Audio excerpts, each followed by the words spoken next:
Hey there, and thanks for watching. We're continuing our level walkthroughs for Demon Souls. We're on level 5-2, Swamp of Sorrow. Now, this level is kind of a real pain in the butt, mostly because about half of it is a giant swamp filled with poison. But you know what? It's actually one of my favorite levels because it's one of the few places in the game that actually gives you the option of either making it hard or making it really easy.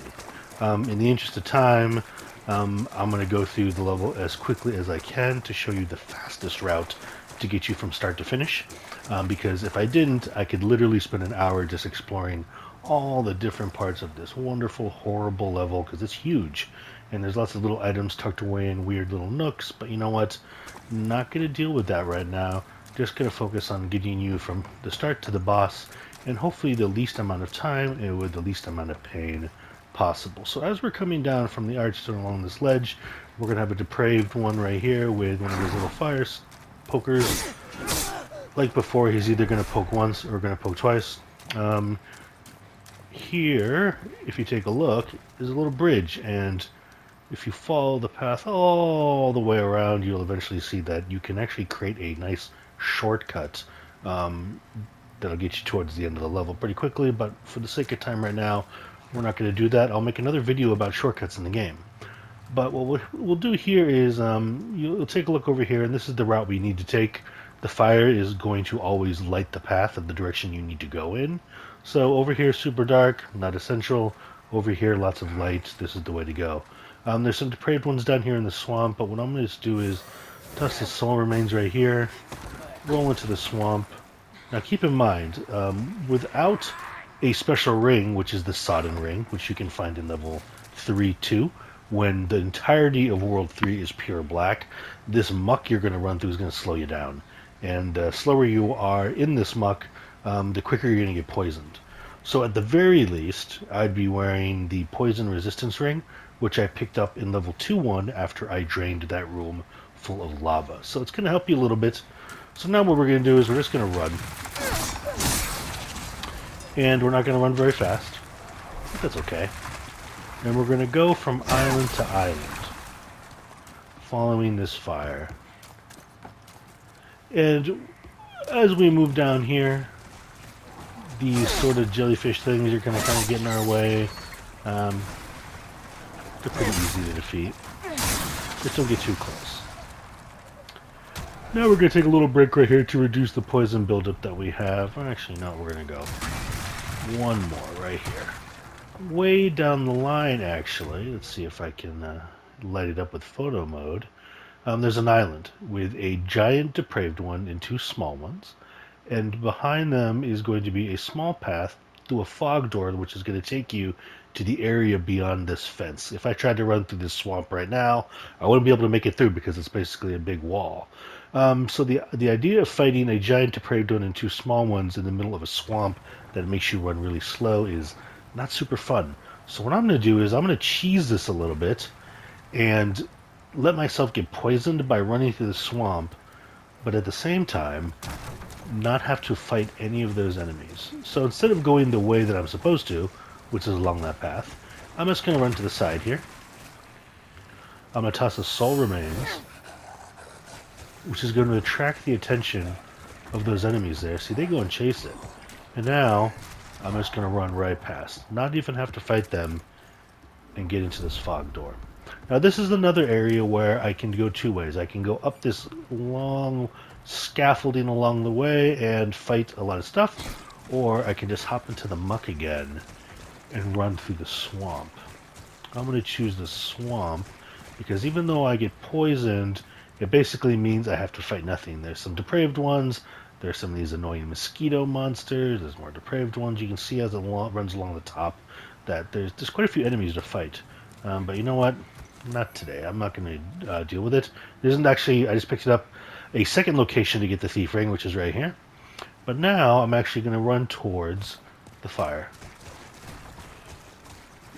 I'm pretty sure I'm going to get poisoned fairly soon, maybe right before I get up to this land. No, maybe not. How lucky. So if I had gone the normal way across that entire ledge and those platforms, I'd eventually fall down right about here. So for now, though, I'm actually going to continue on this path, stop running through the swamp, and in order to avoid getting hurt or getting killed, I'm just going to run past everything.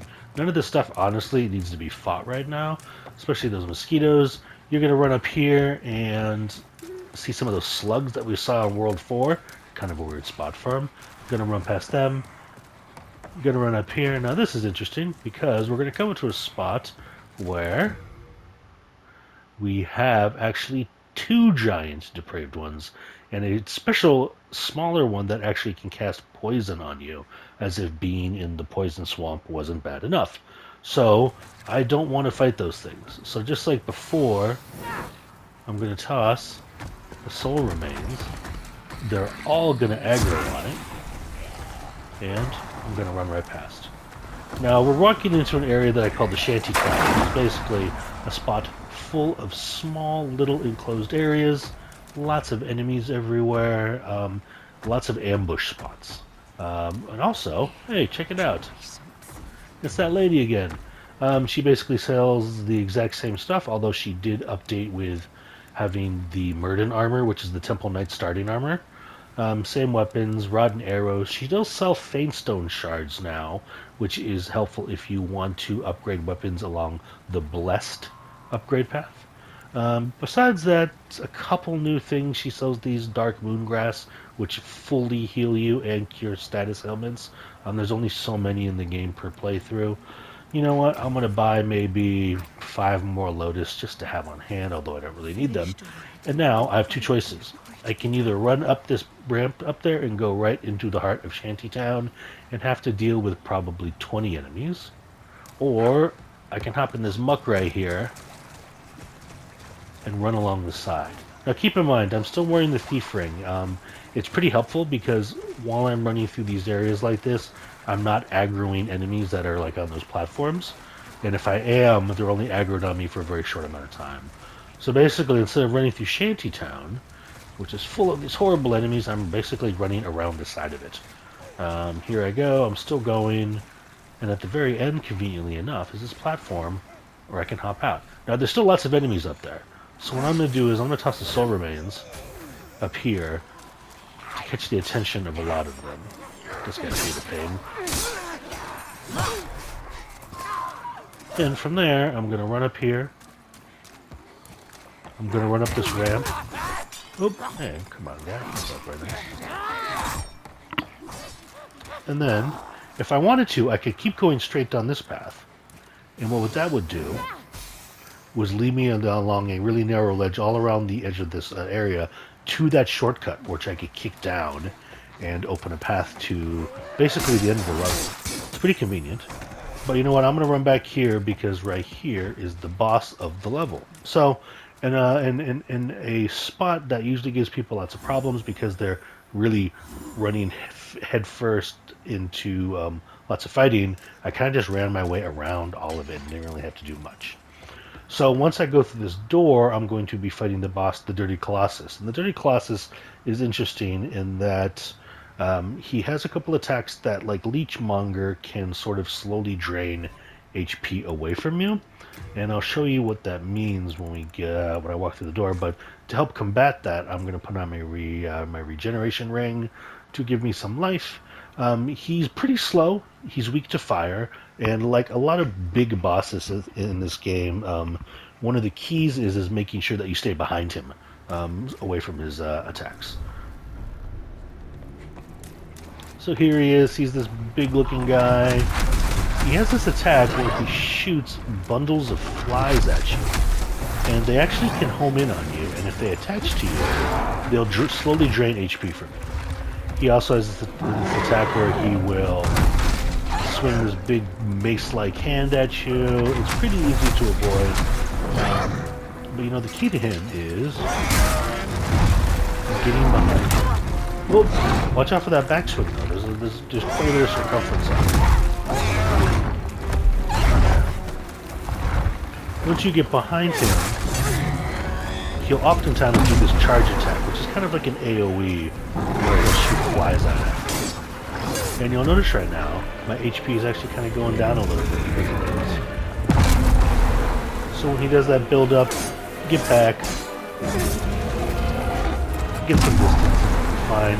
Just make sure to keep an eye on your HP because the drain is actually sometimes can be a little quicker than you realize. But like I said before, just stay behind him. If you have fire, like the fireball spell, firestorm, anything like that, it's gonna make this fight literally probably like 15 seconds. But since I'm melee, I'm just gonna stay behind him. Keep whacking on him with my sword.